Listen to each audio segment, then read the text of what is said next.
Israeli Prime Minister Benjamin Netanyahu now responding to the Secretary of State John Kerry's speech on the Middle East. Hello, everyone. I'm Heather Nauert, and let's listen in right now. A partnership that has endured differences of opinions between our two governments over the best way to advance peace and stability in the Middle East. I have no doubt that our alliance will endure the profound disagreement we have had with the Obama administration and will become even stronger in the future. But now I must express my deep disappointment with the speech today of John Kerry, a speech that was almost as unbalanced as the anti-Israel resolution passed at the UN last week.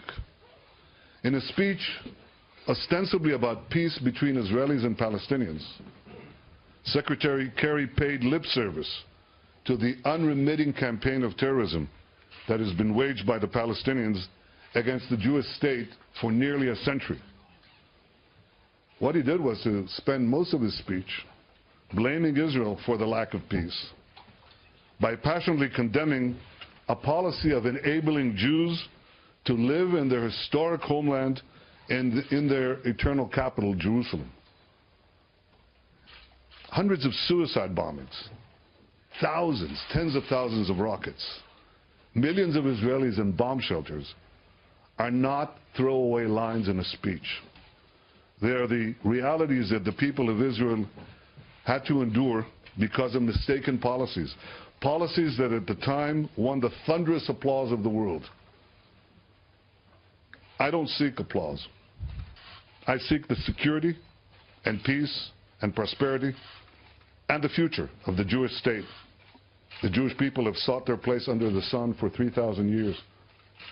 And we're not about to be swayed by mistaken policies that have caused great, great damage. Israelis do not need to be lectured about the importance of peace by foreign leaders. Israel's hand has been extended in peace to its neighbors from day one, from its very first day. We've prayed for peace. We've worked for it every day since then. And thousands of Israeli families have made the ultimate sacrifice to defend our country and advance peace. My family has been one of them. There are many, many others.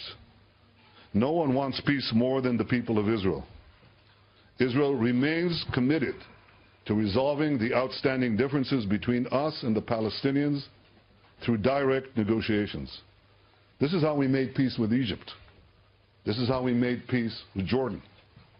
It's the only way we'll make peace with the Palestinians. That has always been Israel's policy. That has always been America's policy.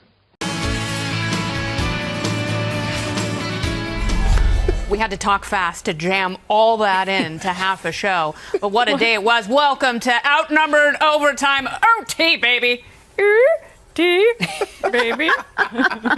Trying to honor Harris Faulkner. Yeah. And all that we say and do. I liked the rocking of the baby. Just a little tiny one. He's so cute. Or you could have done this. You could have created, gestated, and delivered a baby in the time that John Kerry spoke. Y'all didn't tell me this whole discussion goes downhill when you start doing overtime. What did you say earlier? It's now January 1st. No, I said the joke I made was, welcome to Outnumbered. It's Wednesday, December the 28th, 2017. It was so long. And on. Way too long. Way too long. Who's going to remember in the general public what he said? Yeah, nobody. All right, so let's sort of lay this out. What's most important to an outgoing president? Peace in the Middle East, the legacy, or making $1 billion of the foundation once you leave office? Their legacy is simply going to be, we tried by taking the high road. That's not a legacy. A legacy would be some results, and that going out the door doesn't show anything other than they stabbed Israel. And they believe that this two-state solution is the only way to go. No. It is not the only way to go because they want Israel, this administration wants Israel to be a sitting duck. I love that you say Israel. Yeah. That sounds like Israel. everybody. Yeah. We're all really the same. Oh, yeah, I got three Southerners on the couch. Yeah. No, you know, I got to say, I see it a little different, Herman. I don't know that they're stabbing Israel in the back or the front. I think that they understand. I think they have to be smarter than that. And they understand Israel is and should do what Israel needs to do to protect itself. Yes. Now, I don't think they can go on the record in support of it. I think that's why we saw an abstention. But they have to know that. And they have to know, as we were saying earlier. Do you agree with the abstention? I think that's what they had to do, only because it is indeed, the settlements are indeed in contradiction to existing international law. But again, I don't fault Israel for doing it. I think that they absolutely have to do it, only because Palestine is simply not ready for peace. And we know that because of what we've seen from them, the double speak from their government and what we see. And Kerry at least talked about this, and I was happy to hear him say this. They do they pay salaries to some of these terrorists after they, kill themselves, their families get money. Absolutely. They name streets after them. It's horrific. Hamas does. It's absolutely horrific. They teach little kids how to be terrorists in public school. It's really, but yet we're supposed to expect peace. Come on. They pay the Palestinian Authority. They pay money to the families. To the families, right? Absolutely. Yeah. Totally.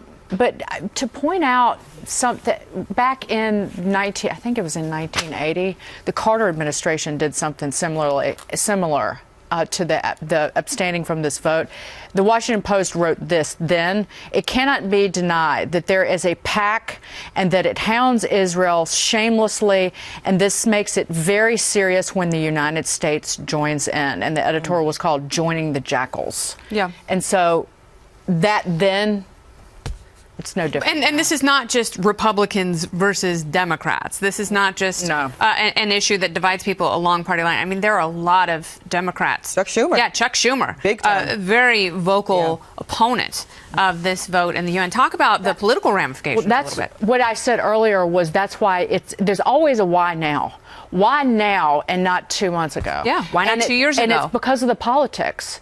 Because before of the election season. Why not 2 years ago? Because of the Democratic backlash. But obviously it was more important for them to have this Iran deal than it was to restart those talks that stalled in 2014. Well, and I think it's just laughable for, Secretary Kerry to say that this resolution is in line with American values. Because how is it in line with American values to repeatedly support countries that are diametrically opposed to everything that we believe in as a country? And that's what President Obama has repeatedly done throughout his presidency. And I think we will all be much safer and better off when he leaves office.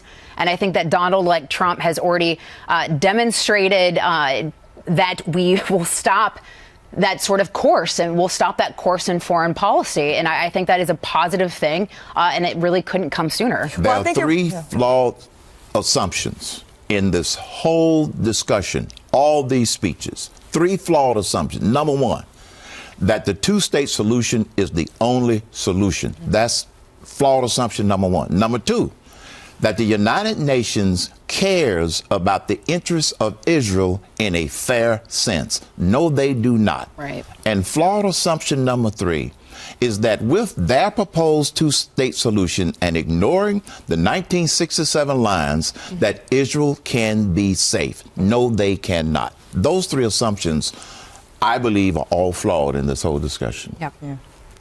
You're 1,000% right about those 67 lines. Yes. They have to start there. And like you said, that's a non-starter when you come to the table for peace talks and you won't at least acknowledge Israel's right to exist and acknowledge those 67 lines. You cannot start, any lawyer, any business person will tell you that there's some basic things we got to get on the table with before we can even start peace talks. And to your point, Lisa, about why, or Dagan, both of you were talking about this, why now? Why not, try to restart? Because they know that that's not plausibly going to have a real solution where you can walk away from your administration and say, we actually got peace between Israel and Palestine versus the Iran deal. And that's why I don't like it. It was diplomacy for diplomacy's sake. You wanted to be able to say, we got a deal same thing with Cuba as well. Of the quality of the deal and Cuba. I loved reading John Paul Horowitz's tweets. He writes his, what did he say? New York Post.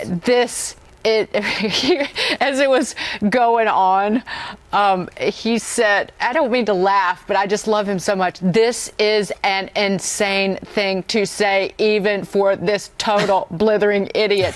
When he said, no American administration has done more for Israel's security than Barack Obama. And then he goes on and says, hi, I'm John Kerry. I stood by as 500,000 Syrians were killed. Now let me tell Israel what to do because I'm a moral midget.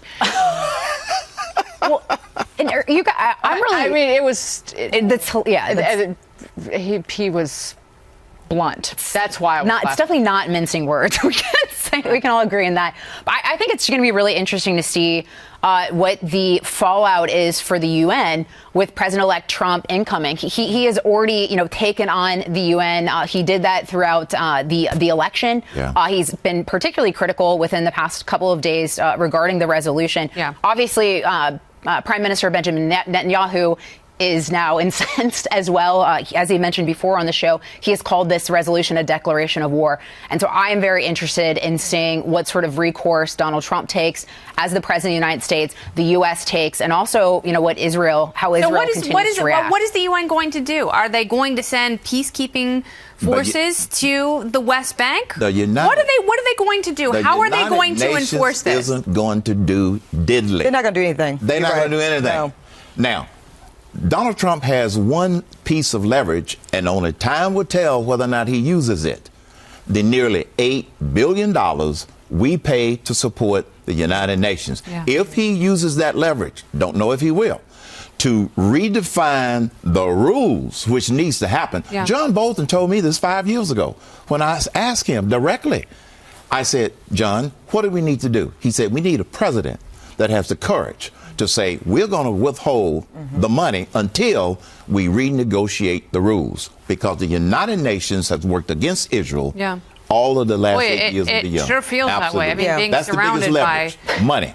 If I had one thing to say that I was looking forward to as someone who did not vote for President Trump, didn't vote for Clinton either, but it is the promise President-elect Trump has made to renegotiate better deals for the sake of our country. And really, I think he would probably have no problem to say, look, this is the leverage that I have. Can we do that unilaterally? That's the question, though. How do you withhold that money? What is the mechanism you go about? And what's the buy-in going to look like from, the other and if you've got other people in Congress who are going to run for president, conceivably in 2024, are they going to? But maybe that's the new president. Sorry, maybe that's the good thing, Kennedy, is maybe we saw in this election that it's okay to say something that would have been political suicide maybe 4 or 8 years ago and say, you know what, it's not okay to go with the grain just because that's what we've always done. Well, the good thing is that President Obama has set the bar so low on what you extract from negotiations with other countries and deals, that really anything President-elect Trump does, if he gets any concessions at all, will be a win for the United States. So that's, it's always a positive when someone sets the bar low. The thing about the money is that it's two-part. It's the non-discretionary piece and the discretionary piece. So legally, maybe the non-discretionary piece we have to put up. But guess what's bigger than that?